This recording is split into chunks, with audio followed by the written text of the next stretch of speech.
सबसे पहले मैं उनसे माफ़ी मांगता हूँ जो क्विज़ पोल में से फर्स्ट ऑप्शन को चुने थे, क्योंकि मुझे उसे फिर से पोस्टपोन करना पड़ा।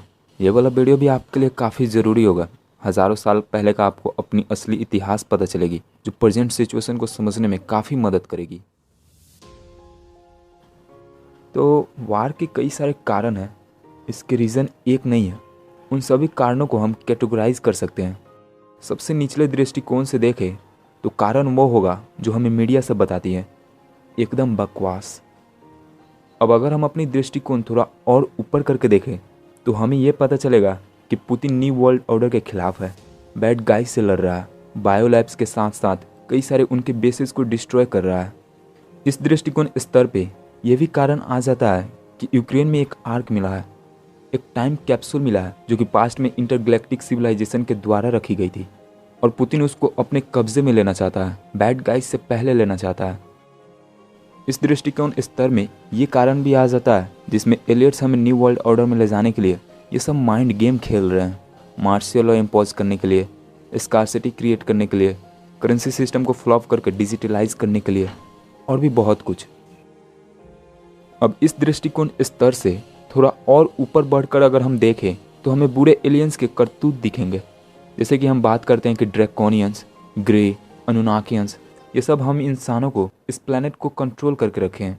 तो ये बुरे एलियंस आखिर वार क्यों करवा रहे हैं? पास्ट में भी इन्होंने ही करवाया था। पास्ट के कई सारे देशों पे आक्रमण करना, गुलाम बनाना, हिस्ट्री बदलना, सब इन्हीं के निगरानी में हुआ था। तो आखिर ये क्यों करवा रहे हैं ऐसा?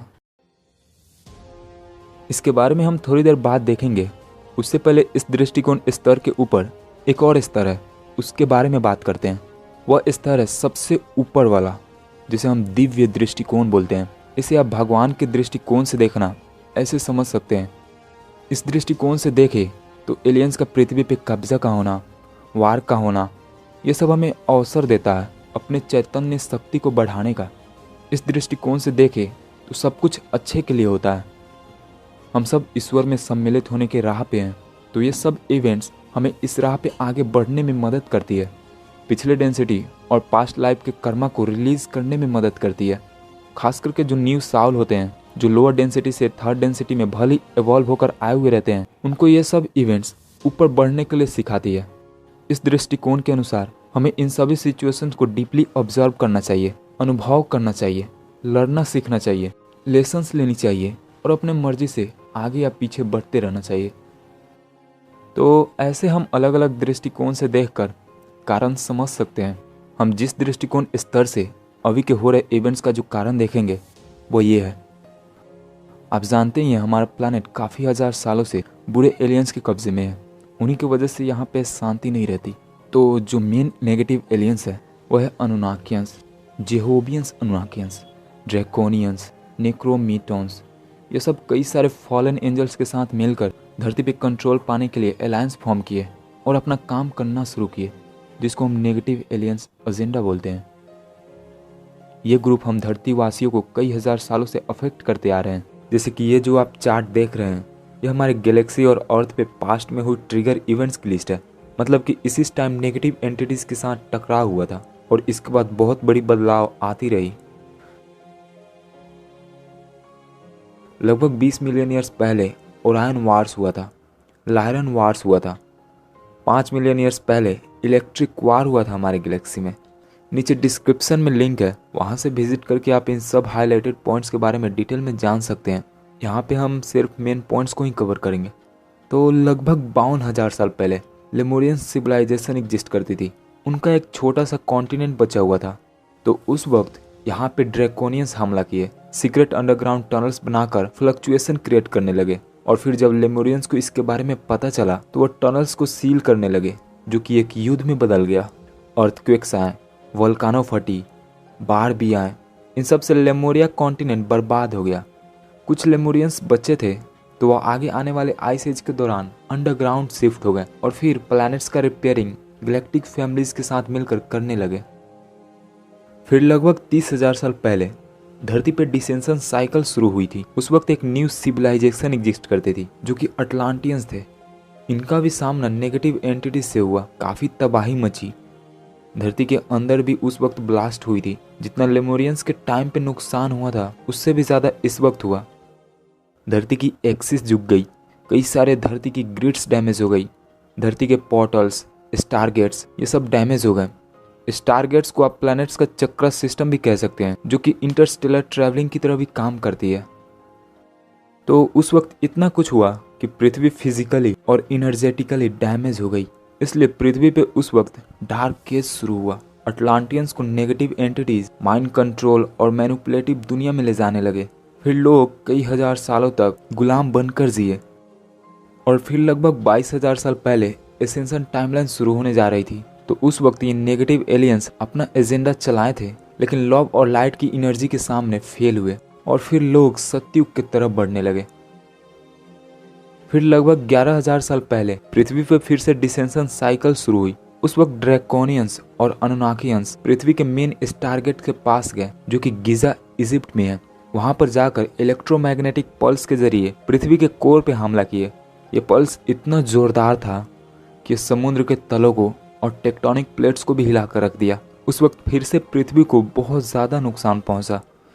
गीजा का स्टारगेट, जो कि हमें सोलर बॉडी पाने में मदद करता है और एडी पोर्टल की तरह भी काम करता है, वो डैमेज हो गया था। इसलिए उस वक्त से हमारा स्पिरिचुअल ग्रोथ बंद होने लगा। उस वक्त धरती का स्पेस टाइम फील्ड भी कोलैप्स हो गया था। तो अस्ट्रल प्लेन में भी यहाँ से जो एंटर करने का एंट्रेंस है वहाँ पे प्रॉब्लम्स क्रिएट हुआ। यहाँ पे इतना बड़ा धमाका होने के बाद हमारे गैलेक्सी में जो गार्डियंस थे वो धरती से वो सारे एडवांस टेक्नोलॉजी हटा लिए जो उस वक्त के इंसान इस्तेमाल किया करते थे। हटा इसलिए लिए ताकि नेगेटिव एंटिटीज उन टेक्नोलॉजी का गलत इस्तेमाल ना कर सके। फिर बाद में ये नेगेटिव एंटिटीज हमारे सोसाइटी में धीरे धीरे इंटरफेयर करने लगे और हमें मैनिपुलेट करने शुरू कर दिए और डार्क एज की तरफ ले जाने लगे। हमारे गैलेक्सी के गार्डियंस को अच्छे से ये बात पता था कि ज़्यादा कुछ तब तक नहीं हो सकता है जब तक हम गैलेक्टिक सेंटर के साथ फिर से अलाइन ना हो जाए।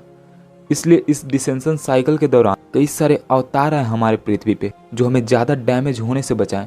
हमें कई सारे नॉलेज और विस्डम दिए जो हमारी मदद करे। इस तरह से गैलेक्टिक फैमिलीज हमारी मदद करते रही और नेगेटिव एंटिटीज भी अपना काम करते रहे।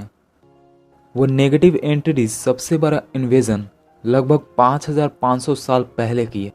उस वक्त सकारा, जो कि इजिप्ट में है, वहाँ पे वर्म होल प्रकट हुई थी। उसी से निब्रू प्लैनेट से अनुनाकियंस आए थे। सुमेरिया में रहकर पूरे ह्यूमन हिस्ट्री को वो बदलने लगे। हमारा डीएनए का एडिटिंग भी कर दी गई। हमारे डीएनए में जो गैलेक्टिक लेवल की इंफॉर्मेशन थी और डाटा इनकोडेड थी उसको मिटाने लगा गया। हमारी असली आइडेंटिटी को हमसे मिटाने लगा गया और हमें माइंड कंट्रोल, मैनिपुलेटेड और एआई वाली दुनिया में धीरे धीरे ले जाने लगा गया। उन अनुनाकियंस को हमारा भगवान बनाकर हमारे सामने ऐसी झूठी हिस्ट्री पेश की जाती है, लेकिन असल में वो जेहोबियंस अनुनाकियंस थे जो कि फॉलन एंजल्स थे। मतलब कि जो गुड अनुनाकियंस थे उनके ऑपोजिट में चलने वाले थे। वे नेगेटिव एलियंस हमारे पृथ्वी के चारों तरफ एक फील्ड क्रिएट कर दिए। ये फील्ड पृथ्वी पे इनकमिंग और यहाँ से आउटगोइंग सिग्नल्स में बाधाएं क्रिएट करती है। हम हायर डायमेंशन से सिग्नल ले भी नहीं पाते हैं और इधर से दे भी नहीं पाते हैं। इसी तरह से हमें गैलेक्टिक और सोलर कॉन्शियसनेस से दूर करके सिर्फ पृथ्वी के कॉन्शियसनेस में, जिसको डैमेज कर दिया गया था, उसी में फंसा दिया गया। इसी की वजह से हमारा कॉन्शियसनेस पावर डाउन होता गया और जैसा वो हमारा कॉन्शियसनेस पावर बनाना चाहते थे वैसा बनता गया। हमें माइंड कंट्रोल की दुनिया में वो आसानी से लेकर चले गए। उस वक्त अनुनाकियंस और ड्रैकोनियन साथ में मिलकर काम करते थे। तो पृथ्वी पे कंट्रोलिंग के लिए रूलिंग क्लास सिस्टम बना, एक सबसे बड़ी ग्रुप बनाया उन्होंने जिन्हें हम इल्यूमिनाटी कहते हैं। वहीं समाज में हर एक तरह से वर्गीकरण किए, गरीब और धनी ऐसी लेवल्स बनाए। हमें डिवाइड करने के लिए ये रिलीजियस वायलेंस क्रिएट किए। लगभग 1700 साल पहले शैतानिक रिचुअल्स लेकर आए। किसी जानवर का, इंसान का बलि देना, ये सब हमारे सोसाइटी में इनकोड कर दिए। ये सब करने का उनका एक बहुत बड़ा कारण था। ये हमारे एनर्जी को हार्वेस्ट करने के लिए ये सब कर रहे थे। इसके बारे में हम जल्दी देखेंगे कि ये क्यों इतना वायलेंस क्रिएट करते हैं। तो इतना कुछ हुआ। लगभग 11500 साल पहले ये अनुनाकियंस और ड्रैकोनियंस ग्रेज के साथ कांटेक्ट किए। फिर लगभग 6 साल पहले वर्ल्ड वार कराई गई थी।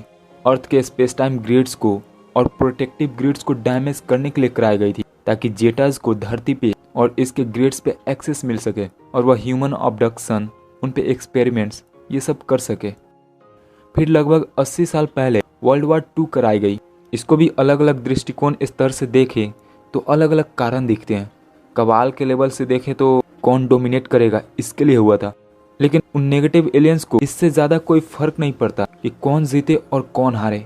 उनके मास्टर्स को बस इससे फर्क पड़ता है कि कितने खून की बलि दिए। जैसा कि आपको पता है, हम मरते हैं तो अस्ट्रल जोन में जाते हैं, तो उस वक्त वो अस्ट्रल जोन को एंट्रेंस में कब्जा करके रखे हुए थे। साउल हार्वेस्टिंग किए और अपने प्लैनेट्स पे ले गए।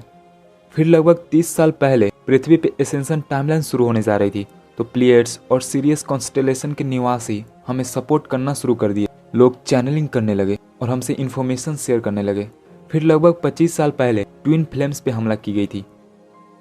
ट्विन फ्लेम असल में एक ही साउल होते हैं जो इस 3D रियलिटी में 2 भाग में, एक मेल और फीमेल में स्प्लिट होके आते हैं। वो मेनली लव ऑफ एनर्जी के स्प्रीडर होते हैं। जब पृथ्वी पे इनका यूनियन होता है तो उससे बहुत ही शक्तिशाली ऊर्जा पैदा होती है जो प्लैनेट्स के हीलिंग के लिए काम करती है। तो इनके यूनियंस को बिगाड़ने के लिए जो पेरू में इस टारगेट है अर्थ का 4 हार्ट सेंटर, उसमें वह इन्फिल्ट्रेशन किए। लेकिन उनके इस करतूत से अब ज़्यादा फर्क नहीं पड़ता क्योंकि अब पृथ्वी पे एसेंशन टाइमलाइन शुरू हो चुका है। हम गैलेक्टिक सेंटर के साथ अलाइन हो रहे हैं, एनर्जी और हीलिंग बढ़ रही है। सभी टारगेट जो कि बुरे एलियंस के द्वारा डैमेज कर दी गई थी वो अब धीरे धीरे हील हो रहे हैं। धरती पे जो NET फील्ड क्रिएट की गई थी वो काफ़ी हद तक डिस्ट्रॉय हो गया है। इसलिए अब हमारे गैलेक्टिक फैमिलीज के साथ भी कनेक्शन बनने लगा है। पृथ्वी अब गैलेक्टिक और सोलर कॉन्शियसनेस के साथ अलाइन हो रही है। इसकी वाइब्रेशन बढ़ रही है, कलेक्टिव कॉन्शियसनेस बढ़ रही है। इसलिए इतनी हाई एनर्जी में उन नेगेटिव एलियंस के लिए यहाँ पे रहना मुश्किल हो रहा है। वह तो हमें फैंटम वर्ल्ड में हमेशा के लिए कैद करना चाहते थे ताकि वह हमारी एनर्जी का हार्वेस्टिंग हमेशा करते रहें, बट वह अब इसमें असफल हो चुके हैं। तो अंत में वह जाने से पहले कई सारे वायलेंस क्रिएट करना चाहते हैं। वो कई सारी एनर्जीज की हार्वेस्टिंग करना चाहते हैं। उनका मेन फंडा हमारे एनर्जी को चुराना ही है। इसलिए वो हमें डिसेंशन साइकिल के दौरान कोलोनाइज करने आते हैं, शैतानिक रिचुअल्स लाते हैं। किसी इंसान की, एनिमल्स की बलि देना, इसको हमारे रिचुअल्स में ऐड करते हैं और डर, टेररिज्म ये सब फैलाया करते हैं। चलिए देखते हैं कि एनर्जी की हार्वेस्टिंग ये कैसे करते हैं। उसके लिए हम सबसे पहले ये जानते हैं कि प्राण शक्ति क्या होता है।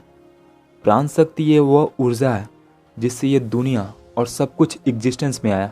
सब कुछ शक्ति है, सब कुछ शक्ति का ही पैटर्न है। ये मटेरियल वर्ल्ड भी प्राण शक्ति का ही मैनिफेस्टेशन है। प्राण शक्ति की वजह से ही हम जिंदा रहते हैं। जिस तरह से हम इलेक्ट्रिसिटी को स्टोर कर सकते हैं, उसी तरह से हम इस प्राण शक्ति को भी इकट्ठा कर सकते हैं। हमारे बॉडी के पास पावर होती है इसे इकट्ठा करने की। जितना ज़्यादा वाइब्रेशन होता है उतना ही ज़्यादा हमारे पास प्राण शक्ति होता है। जितना ही ज़्यादा कॉन्शियसनेस होता है उतना ही ज़्यादा हमारे पास प्राण शक्ति होता है। जो जितना ज़्यादा प्राण शक्ति इकट्ठा करता है उसकी इंटेलिजेंस उतनी ही ज़्यादा हो जाती है, और जिसके पास जितना कम प्राण शक्ति होता है वो उतना ही कम इंटेलिजेंस वाला होता है। हमारे अंदर पाइपलाइंस होती है जिसे हम नाड़ी बोलते हैं। वो नाड़ी परमात्मा से कनेक्टेड होती है और इस नाड़ी के जरिए ही प्राण शक्ति फ्लो करती है। बात यहाँ पे ये भी है कि इन नाड़ी में ब्लॉकेज भी पैदा किया जा सकता है। ये सब तब होता है जब हम लोअर इमोशनल स्टेट में होते हैं, डाउट रखते हैं। इस प्राण शक्ति से हम कुछ भी कर सकते हैं। यही वो शक्ति है जो हमारे आसपास की फील्ड को हमारे डिज़ायर और इंटेंशन के अनुसार मैनिफेस्ट करती है। वो अपनी फ्रीक्वेंसी से फिजिकल रियलिटी को बदल देती है। तो आपको आभास हो ही गया होगा कि ये कितनी पावरफुल और वैल्यूएबल एनर्जी है। इसी एनर्जी का हार्वेस्टिंग करने के लिए वो नेगेटिव एलियंस हमें कोलोनाइज्ड करते हैं। जो नेगेटिव एंटिटीज होते हैं जैसे कि ड्रैकोनियंस, जेहोवियन अनुनाकीज, जीटास और आर्कॉन्स, जिन्हें हम भूत प्रेत भी बोलते हैं, ये सब लॉ ऑफ लाइट के अपोजिट डायरेक्शन में चलने वाले होते हैं। लोअर वाइब्रेशनल मोड में रहते हैं। इसलिए इनके पास प्राण शक्ति नाक के बराबर में रहती है, सप्लाई ही नहीं होती है। मेनली आर्कॉन्स के पास नहीं होती है, वो पैरासिटिक नेचर के होते हैं, हमारे प्राण शक्ति को कंज्यूम करके जिंदा रहते हैं। ये नेगेटिव एंटिटीज हमारे प्राण शक्ति का हार्वेस्टिंग कई सारे तरीकों से कर सकते हैं। जब भी हम पीड़ा झेलते हैं, फियरफुल स्टेट में रहते हैं, बहुत ज़्यादा मेटेरियलिस्टिक रहते हैं, तो जब हम ऐसी लोअर वाइब्रेशनल इंटेंशंस और थॉट्स रखते हैं और लोअर वाइब्रेशनल काम करते हैं, जैसे कि फाइट करना, और जब लोअर वाइब्रेशनल स्टेट से गुजरते हैं जैसे कि युद्ध करना, गरीबी, डिजास्टर्स और कई सारी बीमारियों से भी, तो जब इंसान ऐसी कई सारी सिचुएशन से गुजरते हैं जहाँ पे वो सफ़र करते हैं, तो उस वक्त उनके अंदर से लूस नाम की एनर्जी निकलती है, जिसे हम स्पिरिचुअल एनर्जी भी कहते हैं और इमोशनल एनर्जी भी कहते हैं। यही वो एनर्जी है जिसे नेगेटिव एंटिटीज सर्वाइव करते हैं और कुछ इकट्ठा करके अपने गोल्स को मैनिफेस्ट करने के लिए इस्तेमाल करते हैं। इसी एनर्जी की हार्वेस्टिंग करने के लिए वो हमारे डीएनए को बदलकर अपर डेंसिटी से थर्ड डेंसिटी में लेकर आए, ताकि हम बहुत ज़्यादा पीड़ा झेलें और वो हमारी प्राण शक्ति को चुराते रहें। लोअर डेंसिटी में लाकर वो हमारे सोसाइटी में शैतानिक रिचुअल सेट किए। ऐसा इसलिए क्योंकि जो जितना ज़्यादा पीड़ा जलता है उतना ही ज़्यादा लूस एनर्जी प्रोड्यूस होती है। साथ ही और ज़्यादा हमारे सोसाइटी में दुख दर्द उत्पन्न किया, टेररिज्म फैलाया, बार बार वायलेंस क्रिएट किया, कितनी बार हमें आपस में ही लड़ाया, हमारे सोसाइटी को इतना ज़्यादा ख़राब किया कि चाइल्ड ट्रैफिकिंग से लेकर हर एक घटिया से घटिया काम होने लगा। ये सब हमारी ज़्यादा से ज़्यादा प्राण शक्ति चुराने के लिए ही किया गया था। एनआरजी ग्रिड आर्टिफिशियली बनाई गई एक ऐसा स्ट्रक्चर है जो कि उन बुरे एलियंस ने ही बनाया है। इंग्लैंड में जहाँ पे स्टोनहेंज है उसी के पास बनाई गई है। ये एक ऐसा स्ट्रक्चर है जहाँ पे पूरे प्लैनेट से चुराई गई प्राण शक्ति आकर स्टोर होती है। उसके बाद वह कबाल सब उसको खुद भी यूज़ करते हैं और अपने मास्टर्स को भी देते हैं। एनर्जी ग्रिड की तरह ही वह कई सारी आर्टिफिशियल ग्रिड्स और नेटवर्क्स बिछा के रखे हुए हैं, जो कि हम में नेगेटिव इमोशन ट्रिगर करता है, हमसे गलत काम करवाने के लिए भी ट्रिगर करता है। आजकल का जो टेक्नोलॉजिकल एरा चल रहा है, आपको पता ही है कितना गलत इस्तेमाल किया जा रहा है आजकल के टेक्नोलॉजी का। ये सब हमारे इमोशनल एनर्जी को चुराने के लिए ही है। हमारे प्लैनेट्स पे माइंड कंट्रोल की जाल ऐसी बिछाई गई है और आर्टिफिशियल ग्रिड्स और नेटवर्क से ऐसी ब्रॉडकास्टिंग की जाती है जो हमें नेगेटिविटी पैदा करती है, खतरनाक पिक्चर्स दिखाती है, गलत हरकतें और एक्शंस को दिखाती है, जैसे कि मीडियाज वाले करते हैं। ये सब कुछ हम में नेगेटिव इमोशन पैदा करके हमसे इमोशनल एनर्जी चुराने के लिए होता है। शैतानिक रिचुअल से सबसे ज़्यादा पावरफुल लूस एनर्जी निकलती है, इसलिए वो टॉर्चर करना, इंसानों को मारना, सुसाइड करवाना ये सब पसंद करते हैं। रॉबर्ट मोनरॉय, जो कि आउट ऑफ बॉडी एक्सपीरियंस के टॉपिक पे रिसर्च करने वाले सबसे फेमस रिसर्चर हैं, वो अपने बुक फार जर्नी में बताए हैं कि जब वो आउट ऑफ बॉडी एक्सपीरियंस कर रहे थे तो उनका कॉन्टैक्ट एक लाइट बीइंग से हुआ, जिसने उन्हें बताया कि जब इंसान मरते हैं तब उनकी एनर्जी रिलीज हो जाती है और इन नेगेटिव एंटिटीज के द्वारा हार्वेस्ट कर ली जाती है। हम जितना भी नॉलेज विजडम लेकर जाते हैं सब कुछ रिसाइकल हो जाता है। इससे यही पता चलता है कि हमारी पृथ्वी एक ऐसी गार्डन की तरह है जो उन नेगेटिव एंटिटीज के लिए भोजन पैदा करती है। मोनरॉय ने ये सब बात जो लाइट बीइंग से सुनी थी, ये सब हमारे वेद, उपनिषद और पुराण्स में मिल जाता है। जैसे कि अथर्ववेद में बताया गया है कि हमारी पृथ्वी पे, जो कि एक छोटी सी यूनिवर्स की तरह है, यहाँ पे सेक्रीफाइसेस होती रहती है। और गर्भ उपनिषद में भी बताया गया है कि जो इस धरती पे रहते हैं वो सब बलिदान देने वाले हैं। ऐसा कोई भी जीव जंतु नहीं है इस धरा पे जिसने बलिदान नहीं दिया, सब रिसाइकल हुए हैं। इन सब ग्रंथों को जो लिखे थे वो सब हाईली डेवलप्ड स्पिरिचुअल बीइंग थे, जो कि हमारे डिसेंशन साइकिल में मदद करने आए थे। इसलिए उन्होंने इतना कुछ दिया ताकि ज़्यादा बर्बादी ना हो, स्पेशली डिसेंशन साइकिल में मदद करने वाले नॉलेज दिए। और क्योंकि अब पृथ्वी पे एसेंशन साइकिल शुरू हो चुका है तो ये डिसेंशन वाली नॉलेज भी हमें एसेंड होने में मदद करेगी। इसलिए वेद का रोल ग्रेट अवेकनिंग मैप में भी है। तो यही थी एनर्जी हार्वेस्टिंग की सच्चाई। अब हीलिंग की बात करते हैं, क्योंकि कई सारे लोगों को ये सब सुनकर डिस्टर्बेंस फील हुई होगी। ये सब जानकर डरने वाली कोई बात नहीं है, क्योंकि ये सब फूड चेन का हिस्सा है। जैसे इंसान जानवरों का शिकार करते हैं, वैसे ही ये ट्रांस डायमेंशनल बीइंग्स हमारा शिकार करते हैं। सबसे पहली बात, जो अस्ट्रल प्लेन में जो बैठे हुए हैं हमारा शिकार करने के लिए, उसकी आपको कोई चिंता नहीं करनी है, क्योंकि एसेंशन टाइमलाइन शुरू हो चुका है और हमारी धरती भी पहले से काफ़ी हील हो गई है। तो वह पारासाइट जो कि अस्ट्रल प्लेन के एंट्रेंस के पहले हैं वो हट रहे हैं और गार्डियंस फैमिली भी मदद कर रहे हैं। सब कुछ पृथ्वी के हीलिंग पे डिपेंड है और ये बहुत तेज़ी से हो रहा है, तो उससे अब कोई घबराने की ज़रूरत नहीं है। और रही बात नेगेटिव एलियंस की जो एनर्जी हार्वेस्ट करके स्टोर करते हैं, उनसे कैसे बचा जाए? तो वह हमारी एनर्जी एक्सट्रैक्ट करने के लिए हमें सबकॉन्शियस लेवल पर ट्रिगर करते हैं। कई सारे वह AI नेटवर्क्स बिछा कर रखे हुए हैं जो हमें नेगेटिव इमोशन ट्रिगर करता है। तो आपको देखना है कि कहाँ पे आप ट्रिगर हो रहे हो, कब आप में नेगेटिव इमोशन पैदा हो रहा है, ये सब ऑब्जर्व करना है, तभी आप रोक पाएंगे। जब हम रोकते हैं, उनके ट्रिगर्स को फेल कर देते हैं, तो उनके नेटवर्क्स डिसेबल होने लगते हैं। अगर ऐसे ही सब कोई नेगेटिव इमोशंस को पहचान कर रोक पाए तो उनका नेटवर्क्स डिस्ट्रॉय हो जाएगा और वो हमारी एनर्जी का भी हार्वेस्टिंग नहीं कर पाएंगे। बट सब कोई ऐसा नहीं कर सकता है क्योंकि मैक्सिमम लोग बहुत गहरी नींद में सोए हुए हैं। तो सोए हुए लोगों को जगाने का एक रास्ता है कि उन नेटवर्क को ही डिस्ट्रॉय कर दिया जाए, तो वो माइंड प्रोग्रामिंग से भी आज़ाद हो जाएंगे। इसलिए तो गार्डियंस फैमिली उन नेटवर्क्स को बंद करने वाला रिवर्सल कोर्स के पीछे पड़े हुए हैं जो कि कबाल्स के पास है। ऐसे भी कोर्स लिया जा सकता है और वो नेटवर्क्स को भी डिस्ट्रॉय किया जा सकता है। बट लड़ाई, बॉम्ब ब्लास्ट करना, ये सब कौन चाहेगा?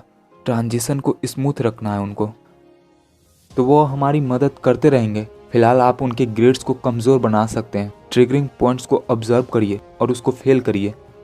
जब हम गुस्सा होते हैं तब उस वक्त नेगेटिव इमोशन बहुत ज़्यादा पैदा होता है, या फिर फाइट करते हैं तब भी हमारी एनर्जी लूज में कन्वर्ट होकर निकल जाती है। इसलिए तो हमें ऐसी बिहेवियर के बाद एनर्जी की कमी फील होती है, थकान होता है। तो आपको ऐसी ट्रिगरिंग से बचना है। उसके बाद उनके नेटवर्क्स को भी आप फीड करना बंद कर देंगे। साथ ही आप अपने ऑरा को प्यूरिफाई कर सकते हैं। इसके लिए आप साल्ट बात कर सकते हैं। सबसे ज़्यादा बेस्ट रहेगा कि आप इंटेंशन ही सेट कर ले। ऐसी इंटेंशन बना ले कि आपकी एनर्जी कोई भी फीड नहीं कर सकता है। ये सबसे पावरफुल तरीका है। तो ये सब मेथड आप यूज़ कर सकते हैं। जब आप नेगेटिव एंटिटीज़ के वाइब्रेशनल लेवल पे वाइब्रेट करते हैं तभी वो आपकी एनर्जी की हार्वेस्ट करते हैं। इसलिए हाई वाइब्रेट कीजिए, एनर्जी हार्वेस्टिंग वो नहीं कर पाएंगे। ये सब सुनकर कई लोगों को डरावना भी लगा होगा, बट बताना भी तो ज़रूरी है क्योंकि वो सबकॉन्शियस लेवल पे भी ट्रिगर करते हैं। तो वो जानना ज़रूरी है। इसलिए लड़ना सीखिए। आपकी एनर्जी की हार्वेस्टिंग तब तक कोई नहीं कर सकता जब तक आप उसको अलाउ नहीं करेंगे।